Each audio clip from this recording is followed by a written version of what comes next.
Assisi Vasudev Saint Francis జీవిత చరిత్ర. ఈ book గురించి నేను జస్ట్ బ్రీఫ్ గా చెప్తున్నాను. ఆ, ఈయన ఊరు ఊరు తిరుగుతూ చెప్పులు లేకుండా దేవుని సువార్త ప్రకటించాడు. ఆశ్చర్యం వింత ఏంటంటే పక్షులకు, జంతువులకు కూడా ఈయన సువార్త ప్రకటించాడు. అవి విని ఈ దేవుని స్తుతించాయి. ఆ, ఒక ఊర్లో తోడేలు అందరినీ చంపడానికి ప్రయత్నిస్తూ కొరకడానికి ప్రయత్నిస్తున్నప్పుడు ఈయన దేవుని శక్తితో ఆజ్ఞాపిస్తే అది అది లోబడింది. ఎన్ డానియల్ గారు ఎల్ఈఎఫ్ ఫౌండర్, లేమన్ ఎవెంజలికల్ ఫెలోషిప్, ఆయనతో ఈ పుస్తకాన్ని ప్రతిసారి దగ్గర పెట్టుకొని ఎక్కడికి వెళ్ళినా బైబిల్ తో పాటు తీసుకెళ్లేవాడంట. ఈయనలా జీవించాలని చాలా ప్రయాసపడుతూ ఉండేవాడంట. వీళ్ళ ఫాదర్ ఎవరైతే అసిసి సెయింట్ ఫ్రాన్సిస్ వాళ్ళ ఫాదర్, నాన్నగారు ఈయనని దేవుని విషయంలో కొట్టేవాడు, కోర్టుకు కూడా తీసుకెళ్ళాడు. అయినా దేవుని ఈయన విడిచి. Hi, praise the lord everyone. Hudson Taylor దేవుణ్ణి నమ్మాను.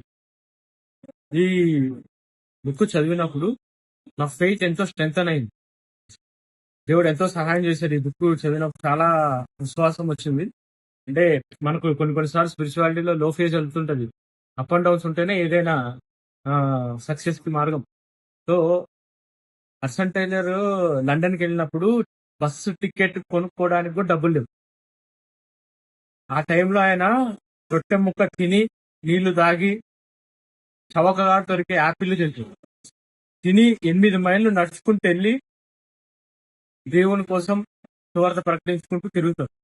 ఆయన ఒక మాట చెప్పాడు, ప్రతి విశ్వాసి, పాస్టరు, క్రైస్తవుడు, ప్రతి ఒక్కరు తెలుసుకోవాల్సిన ఈ మాట, మన అవసరతలు, మన పరిస్థితులు దేవునికి ఎవరికి, ఇరుగు పొరుగు వారికి, బంధువులకి, స్నేహితులకి చెప్పకూడదని పుస్తకంలో రాశాడు. తర్వాత విశ్వాస మర్మములు, విశ్వాస రహస్యములు, సేవ రహస్యములు, జయములో రహస్యములు గురించి వివరించారు. ప్రతి ఒక్కరు చదవాలి.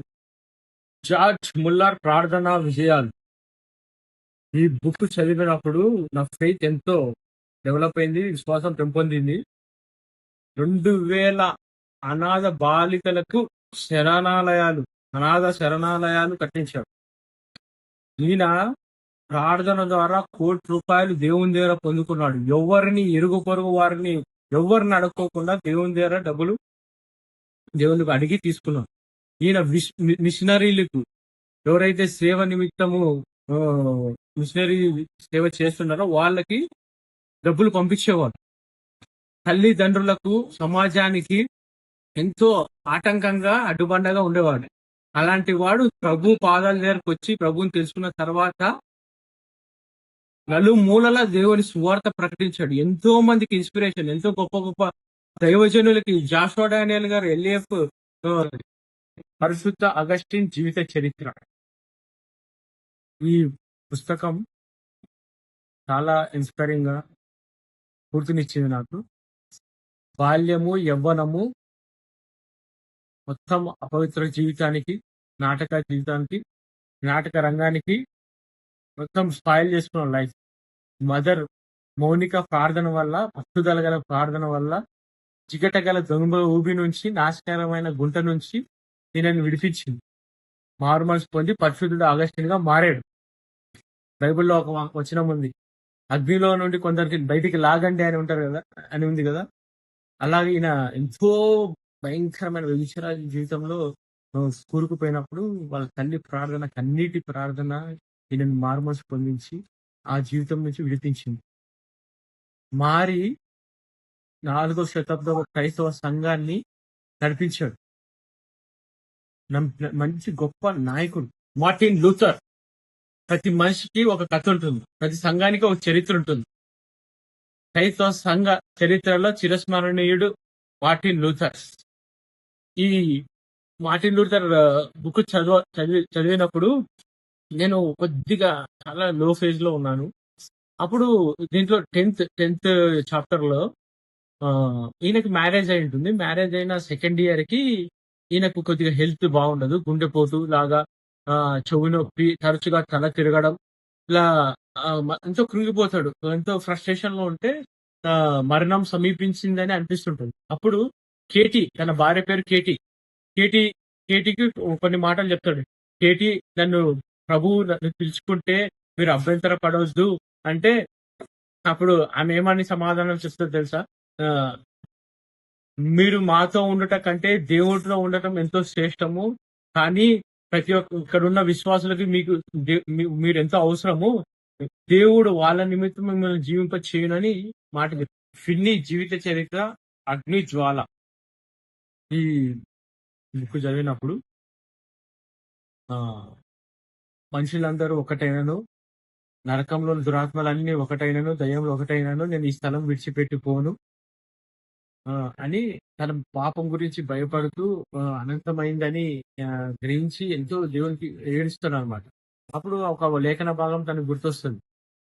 నీ హృదయం అంతటితో వెదికి నా గురించి ప్రార్థన చేసినందున నన్ను కనుగొందురు. నాకు ప్రార్థన చేసినట్లా కనుగొందురు అని. నీ హృదయం అంతటితో వెతికి నాకు ప్రార్థన చేసినట్లా నన్ను కనుగొందు అని లేఖన భాగము ద్వారా దేవుడు మాట్లాడుతాడు. ఆయన వెంటనే ఆహ్, నేను ఈ స్థలానికి ప్రార్థన చేయడానికి వచ్చాను. ప్రార్థిస్తే నువ్వు వింటావు, జవాబిస్తా అన్నావు అని ప్రార్థిస్తుండగానే ఆయన కొత్త నిబంధన, పాత నిబంధనలో కొన్ని వచనాలు దేవుడు తనకి గుర్తు చేస్తున్నాడన్నమాట. అప్పుడు చాలా సంతోషంతో హృదయంలో ఎంతో నెమ్మది పీస్ వస్తది. శామ్యూయల్ మోరిస్ ఆఫ్రికా ఖండపు ఆణిముత్యం. ముగ్గురు స్త్రీలు సువార్త కూటములు జరపాలని రాత్రంతా అర్ధరాత్రి నుంచి ఉదయం వరకు ప్రార్థన చేస్తూ ఉంటారు. వాళ్ళ వాళ్ళ మధ్యలో, ఆ ముగ్గురు స్త్రీల మధ్యలో మార్మోస్ పొందిన వాళ్ళు ఎవరు ఉండరు. ఆ పరిస్థితుల్లో ఎంతో కూటలు జరపాలి అని అనుకుంటున్న సమయంలో ఒక యవనస్తుడు వస్తాడన్నమాట. ఆ యవనస్తుడు పులిపీట దగ్గర సాష్టాంగపడి ప్రార్థన చేస్తాడు ఒక చర్చ్ సంఘంలో. అప్పుడు ఆయనకి సువార్త ప్రకటించాలని ఈ ముగ్గురు స్త్రీలు వెళ్తారు. వాళ్ళు వెళ్ళిన తర్వాత అతన్ని చూసి ఓకే శామ్యూయల్ మోరిస్ అని గుర్తుపడతారు. ఆయన ప్రార్థన చేస్తూ ఉంటాడు. చేస్తూ ఉంటే తర్వాత కూటంలో పెడతారన్నమాట. కూటం పెట్టిన తర్వాత అప్పుడు 50 మంది మారుమనసు పొందుతారు. ఈరోజు 7 పుస్తకాల గురించి ఎక్స్‌ప్లెయిన్ చేశాను. ప్రతి ఒక్క విశ్వాసి, ప్రతి ఒక్క పాస్టరు, ప్రతి ఒక్క క్రైస్తవుడు చదవాల్సిన పుస్తకాలు 7 very important books every Christian should read.